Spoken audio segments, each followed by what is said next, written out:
Waalaikumsalam.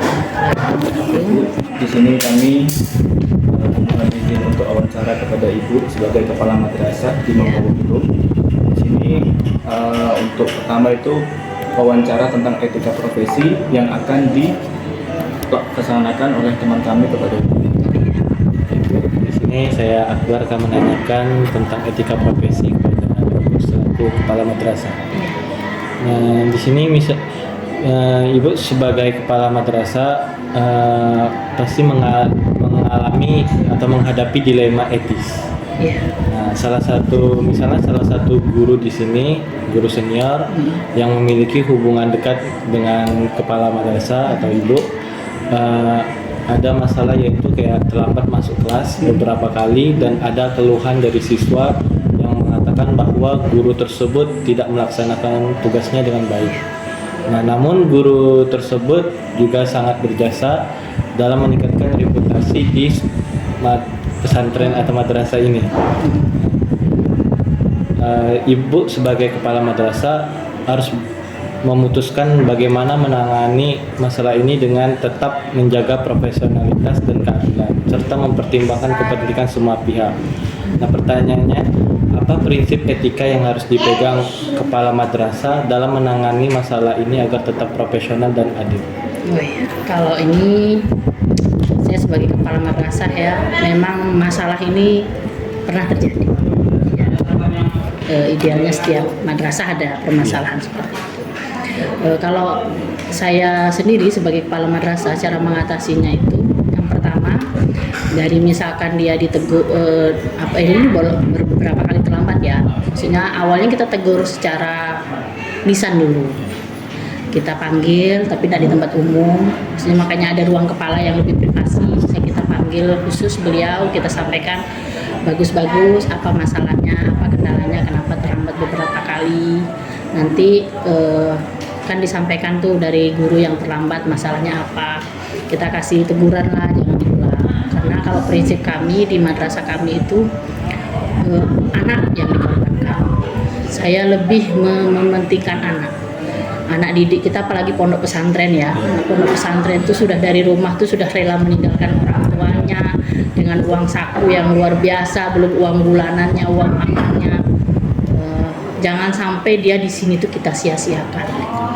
Jadi jangan kan terlambat. Kami selalu berusaha untuk anak itu jangan sampai terzolimi, walaupun kenyataannya di sehari-harinya itu anak tuh pastilah ada, maksudnya guru kosong kami usahakan selalu ada ganti, walaupun mengganti itu tidak selalu tak sebagus guru aslinya, maksudnya kan namanya guru pengganti, pasti pembelajaran ada yang terhambat apa segala macam, cuman kami selalu berusaha kalau guru yang tidak masuk karena sakit itu bisa memberikan tugas, maksudnya yang tidak mendadak. Kalau yang mendadak itu yang tidak sempat beri tugas itu berarti saya minta sholawat, ngaji atau lanjutkan pelajaran di bukunya dan lain sebagainya. Jadi ketika guru itu datang terlambat, yang terzolimi adalah anak.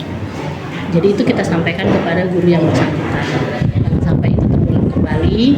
Tapi ketika ke depan masih diulangi lagi sama guru itu, kita panggil lagi bagus-bagus apa masalahnya, kita sampaikan. Ibu itu memang sudah banyak berjasa, tapi maksudnya jangan sampai menzolimi anak.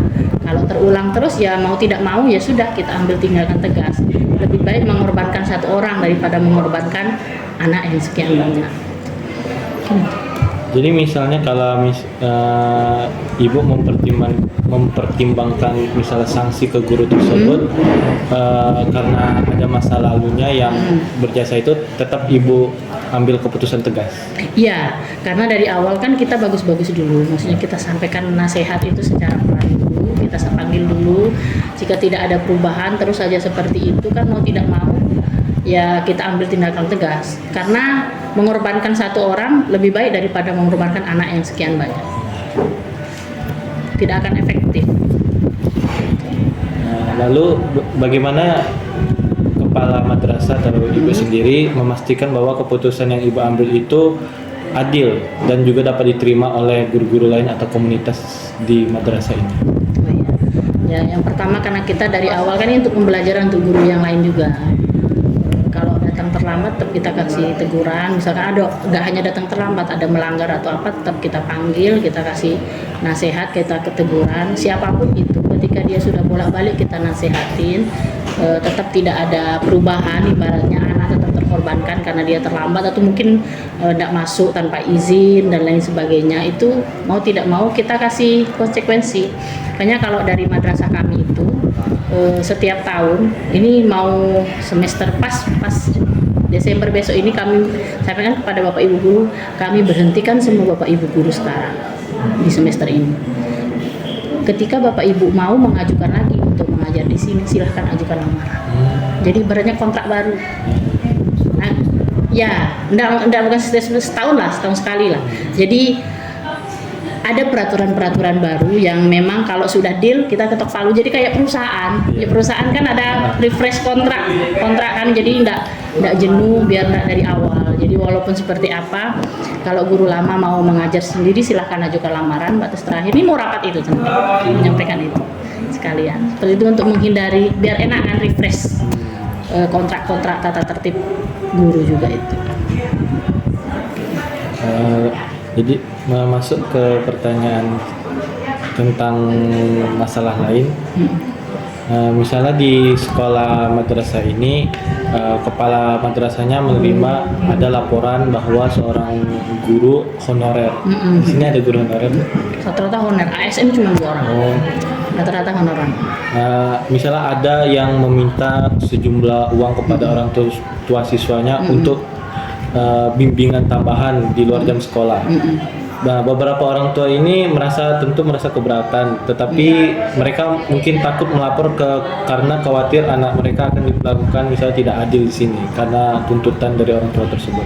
Nah, sebagai kepala madrasah, jika mengetahui bahwa guru honorer tersebut adalah pengajar yang berdedikasi, namun tindakan ini melanggar aturan sekolah dan etika profesi, apa langkah pertama yang harusnya dilakukan kepala madrasah untuk memastikan kebenaran laporan? Oh iya. Yang pertama memanggil ke gurunya, apa benar berita seperti itu. Jika seandainya memang guru itu biasanya kalau berdedikasi jujur lah ya. Maksudnya ada apa, kenapa menarik seperti itu. Kalau memang dia cuman kayak iuran untuk sapu gitu kan kecil 2.000 misalkan seminggu sekali, ya silahkan kita sampaikan lewat surat ke orang tua.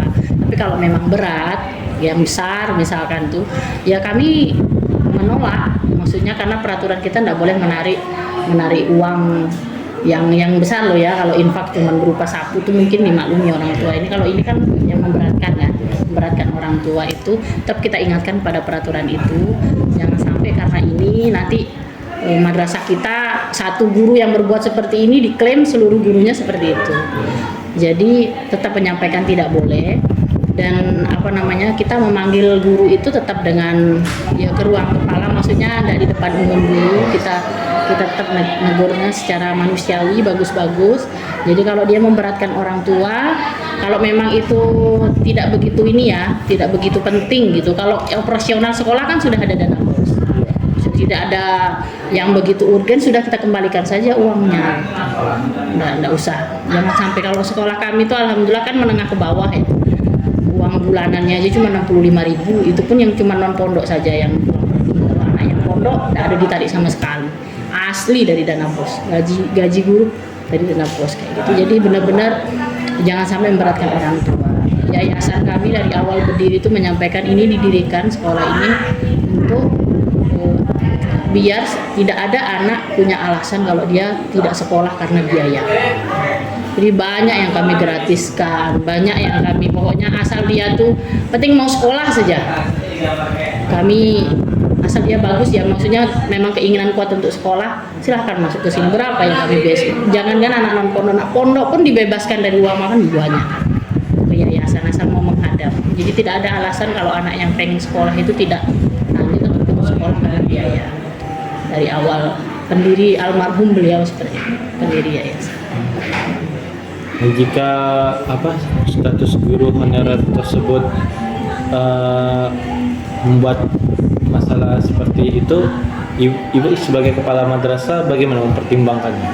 Oh iya, kita yang jelas ini saya kasih peringatan ini untuk terakhir ya. Maksudnya jangan sampai ada narik lagi.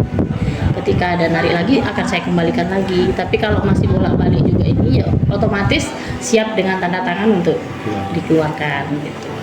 Berarti sudah tidak bisa di sini lagi, silakan nyari madrasah lain. Apakah ada peraturan yang menegakkan tentang prinsip-prinsip permasalahan seperti itu, Bu? Oh iya, tidak boleh memungut biaya kecuali yang memang sudah jelas ya, uang LKS, uang bulanan, yang sesuai peraturan.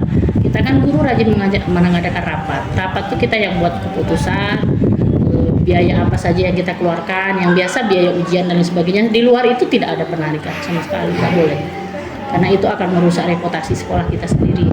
Dan kalau tidak perlu juga ngapain ditarik-tarik, kan sudah biaya sekolah, biaya uang makan untuk anak pun itu sudah luar biasa di orang tua itu, maksudnya mengeluarkan. Kan kadang anak tuh nggak hanya satu yang dia punya, kan anaknya beberapa. Ada peraturannya, tidak boleh menarik selain yang sudah ditetapkan di peraturan.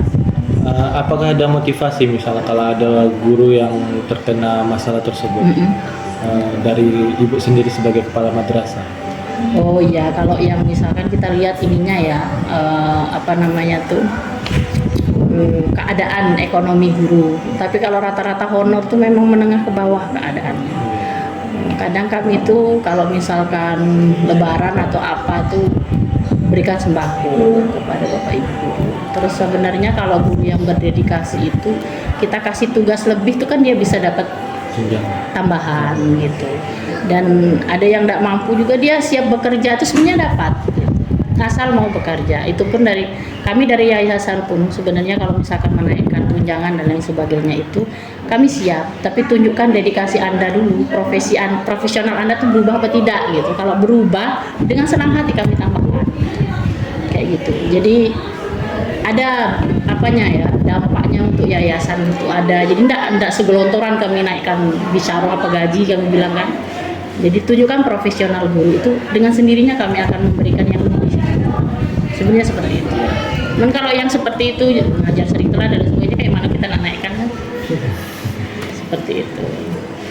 Nah, sebagai kepala madrasah, apakah ada evaluasi untuk kedepannya supaya tidak ada terulang lagi kejadian-kejadian masalah yang seperti tadi?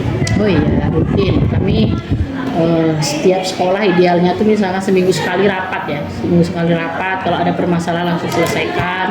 Yang tahunan pun ada, makanya ada evaluasi di madrasah itu kan secara yang besar, yang yayasan dan lain sebagainya. Tapi dari awal tuh lingkup yang kecil dulu, dari MTS dulu, nanti apa yang kurang, evaluasi tidak hanya dari pihak guru, siapa tuh pihak kepala juga manusia. Evaluasi dari kami apa kurangnya kayak gitu, apa saya kurang tegas dan lain sebagainya.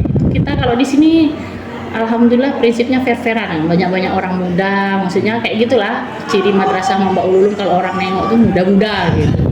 Saya di rapat kepala pun termasuk yang paling muda.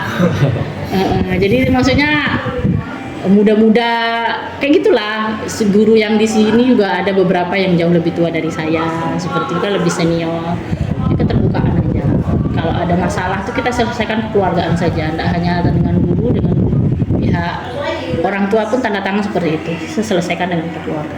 Jadi nggak usah lapor polisi dan sebagainya. Banyak ceritanya. Baik Bu, terima kasih. Itu pertanyaan untuk yang etika profesi. Iya. Selanjutnya akan dijelaskan lagi ke saudara saya. Iya.